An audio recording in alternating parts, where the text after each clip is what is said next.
I have to say, you are the best dressed guest I have ever had. Well, it's the summer. We're in Jerusalem. It's blistering hot. And I know you're a chill guy and it's a chill show. So we decided to go with my South of France outfit. I love it. You look like you're ready to go party on a yacht. If we could make your Twitter into a Netflix series, people would binge it. We need to have somebody at one point do drunken tweets where they read your tweets but in a drunk voice, because that would be one of the most entertaining shows on Comedy Central, maybe since the Chappelle Show. Hillel, we're talking about Twitter and you're not even drinking. Like, you gotta drink a little bit more. I gotta stop you. All right. L'chaim.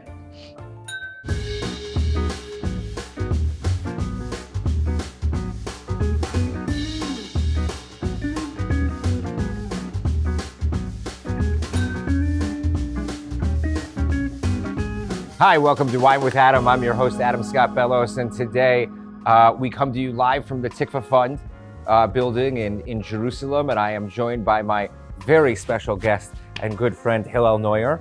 And today we are going to be talking about the United Nations and human rights and the Human Rights Council. But first, we are going to taste some wine. Today, we are going to be tasting one of my favorite wines of all time in Israel.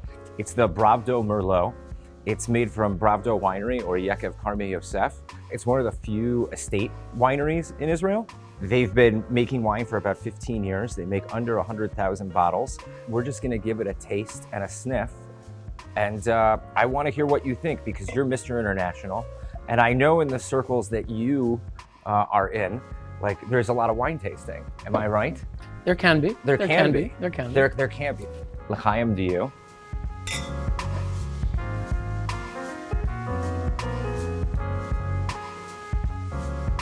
Oh, wow. Excellent.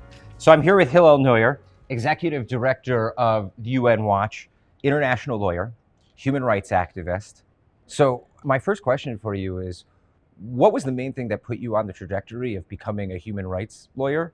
Because you did a bunch of stuff prior to joining UN Watch. You fought the New York State prison system. You had a First Amendment case for prisoners' rights and freedom of religion. You challenged the US Air Force at one point to advocate for African Americans, claiming that there was a pattern of racial discrimination and hiring promotions. How's a kid from Montreal end up, becoming a human rights activist?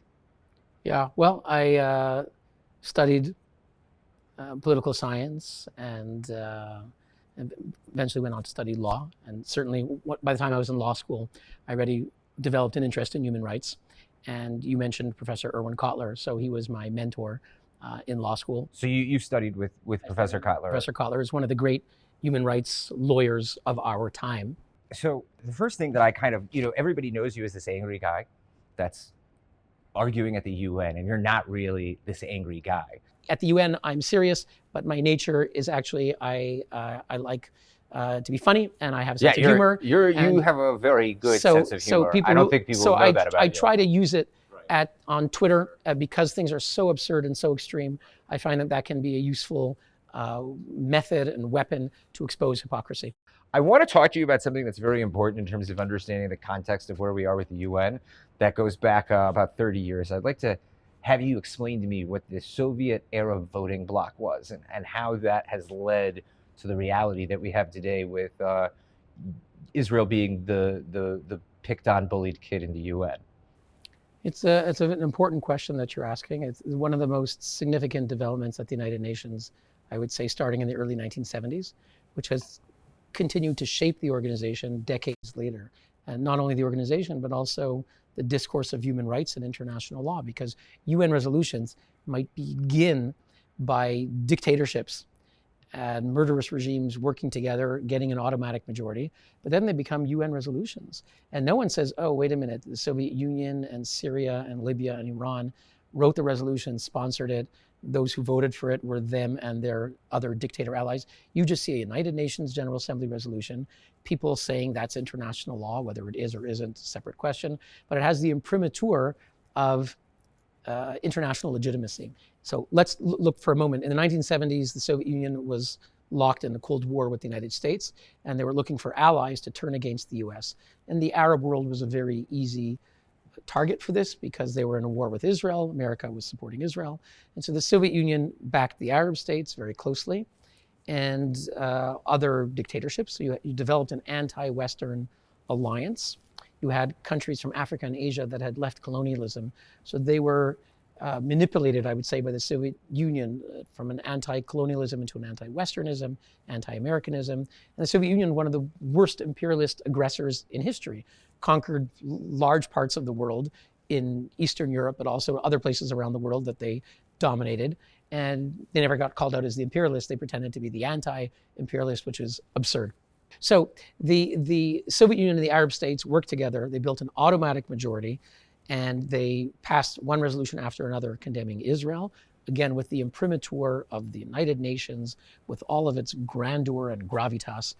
And the most infamous act was the declaration in 1975 by the UN General Assembly that Zionism is racism. Is racism. Which you're ruining my future question, but yes, please go on. So, well, that's the most notorious product of that alliance. And today, if Amnesty International, one of their major campaigns on their website, and groups like Human Rights Watch and a few others, are saying that Israel is the only apartheid state in the world, because that's basically what they say, they may not be aware of it, but they're really being influenced by Soviet disinformation. Anti-Zionism was a Soviet disinformation KGB campaign, documented, run out of the KGB in the 1960s and 70s, exported to the world stage to the United Nations by that infamous resolution, but then influencing and shaping the hearts and minds of so-called human rights groups. So the impact of that alliance that you described, that axis, is very impactful on world development since then, and has, I would say, diverted the United Nations. All the time that they spend, in a given year, there might be 15 to 20 resolutions on Israel. There's one on Syria, right, one on Iran, one on North Korea, 15 on Israel, 0 on most of the others. What would you describe as the biggest burden that lays on your shoulders right now professionally? Look, I think there are certainly moments which are difficult. If you're at the United Nations and you see the entire room, or it feels like many people in that room are hostile. Look, for the past 18 years, I've been walking into the halls of the United Nations, and sadly, I am the most hated man at the United Nations. Sadly, you are the most hated man in the United Nations. That's a tough badge of honor to wear. On the one hand, it's a badge of honor because those hating me are either the murderous dictators, right, or they're apologists among the West, whether it's certain governments or certain NGOs, human rights groups, many of whom do amazing work, but some of whom have, as I said, a certain ideology that is anti-Western, and in some cases, among some, maybe even anti-Semitic. So I'm hated for all kinds of reasons, and yes, it's a badge of honor to be hated by those people, but it's not easy. You need to develop... It can't be easy. No, you need to develop a thick skin, and I am empowered by the knowledge that what I'm doing is right. And certainly the support that we do get, and you mentioned that we do get support and praise, the support that we do get from around the world, and it's a minority of people, but it's good people. Right. There are some radical left organizations that call themselves human rights groups, but in fact often end up empowering terrorists or dictatorship. Amnesty International, sadly, one of the great human rights organizations of the past century, has devolved into an organization that just gave a prize to Russia, second time in a year, where they issued a report that Russia is now using to justify attacking civilians in Ukraine. And Amnesty International has been condemned by many people who used to support them. Journalists, the co-founder of Amnesty Sweden, their branch in Canada. I saw you were tweeting about it just recently. They tweeted out that they can't fight against everything or report against everything, but they had just released a 125-page report on Islamophobia and refused to do anything on anti-Semitism. Sure. They just released a condemnation on Ukraine for putting civilians in harm's way or something like that. Does Amnesty have any more international legitimacy? So the thing with Amnesty is it's complex. On the one hand, there are these morally bankrupt issues where they've done things supporting terrorists. So you have all of that. On the other hand, it's an organization with millions of members around the world, dozens and dozens of branches in every major country.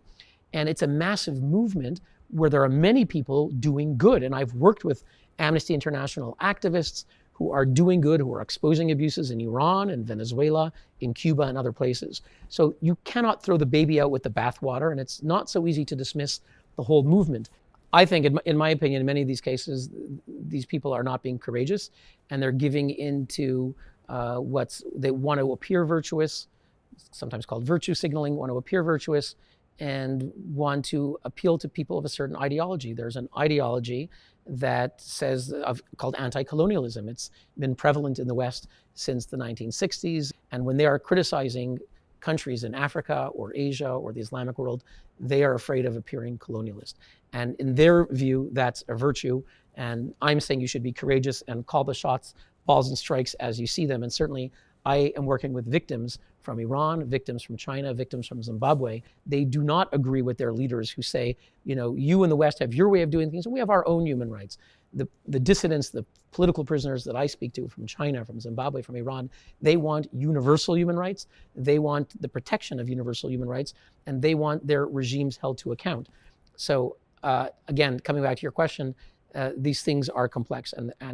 And the problem with human rights groups is who guards the guardians, who holds them to account. The harder problem is a group like Amnesty, which is quoted every single day by the New York Times, by CNN, as the voice of virtue. And that's why we're in a weird moment today where sort of many people recognize that what they did in Ukraine is absurd. And there are many more voices saying that these people need to be held to account. So do you have hope for the future? As an Israeli, I find it hard to take the UN seriously, whereas the Europeans take it extremely seriously. The Europeans pretend to take it seriously.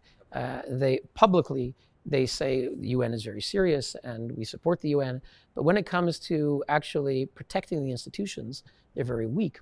When Saudi Arabia was running for election to the UN Women's Rights Commission, we discovered that they were elected to the Women's Rights Commission, and it was a secret ballot, but we knew that there were a number of European countries voting, and only about 7 countries voted no, but there were 12 Western EU countries on the thing. At least 5, by definition, voted yes to Saudi Arabia to be on the Women's Rights Commission. Who were those 5? Was it Belgium? Was it Norway? Was it Ireland? We asked the question. Created a scandal in Belgium. The Belgian foreign minister said, we can't answer, it's a secret ballot.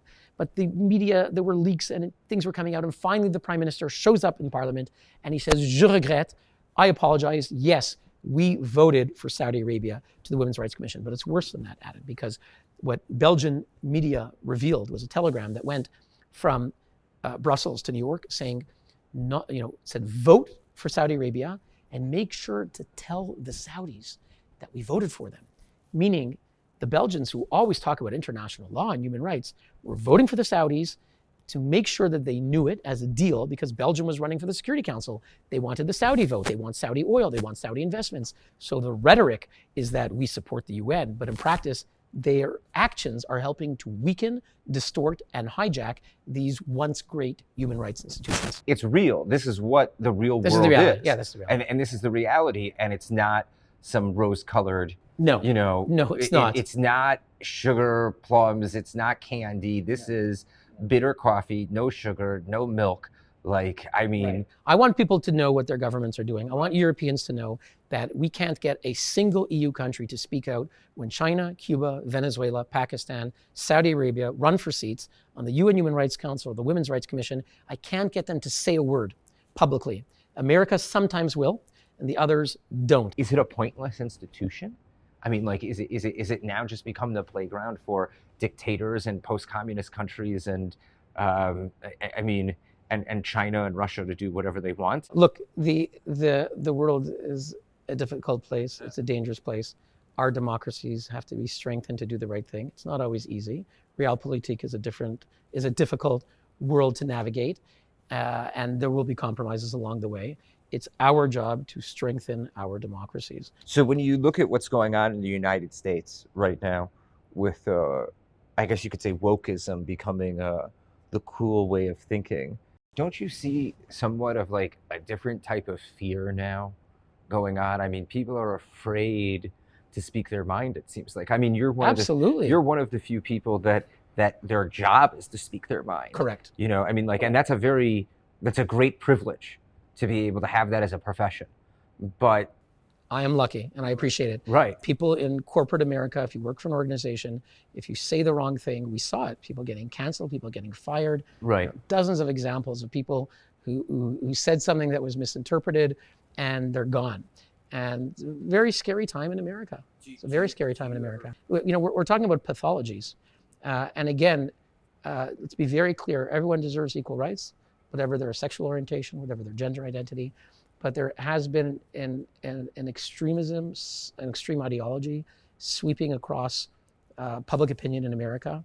And I think that it will affect the work that we do because, if you want to be confronting dictatorships and you're told that, words are violence. Right. So Salman Rushdie was stabbed and the Iranians say, well, his words are violence. And the woke revolution people, they say words are violence. Words are not violence. Getting stabbed is violence. Let's not conflate the two.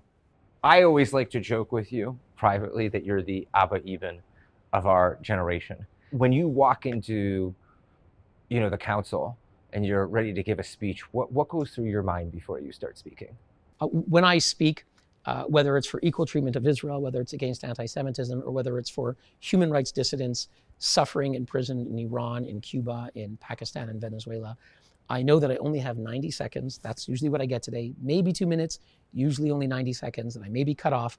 And I'm trying to think, how can I use my 90 seconds in the most efficient time to get the message across? Trying to think of different audiences. There's the people in the room, many of the diplomats, they're not making the decisions. They're being made in the capitals. Some of them have hearts of stone because they're already jaded by all the speeches they hear. So sometimes I'm speaking to the diplomats, sometimes I'm speaking to wider public opinion, and I'm just trying to think, how can I get my message across in the most effective way in that time? Some people say, how do you deal with it when you have all these dictators, all this hatred, people are trying to shut you down? And I often say it's kind of like the way I imagine a surgeon who's called in and someone's been stabbed and shot. You run to the surgery room and there's blood everywhere, blood and guts. And if it were me, I would faint. I would be in shock. But the surgeon knows that he or she has a brief time to save that person and has to focus on the challenge at hand. And when I go in there, I try to blank out because sometimes physically there can be people in my face and intimidation, sort of a physical intimidation. And I'm just trying to focus on delivering my 90 seconds without getting shut down in the best way possible. So do you think that the UN is kind of going backwards since the Trump administration's, I guess you could call it reforms towards the UN? I mean, like now, there's the refunding of UNRWA. Yeah. I mean, like there are a lot of reforms that were made through the Trump administration without commenting on any of their domestic politics. I mean, they did some good things at the UN. I give them all kudos for taking on the hypocrisies. Right. UNRWA, as you said, as a not wilf rights, is there to perpetuate the conflict. I think it may have been justified not to fund UNRWA, but that was not a lasting reform. Right. The money just went right back. A lasting reform would be, what?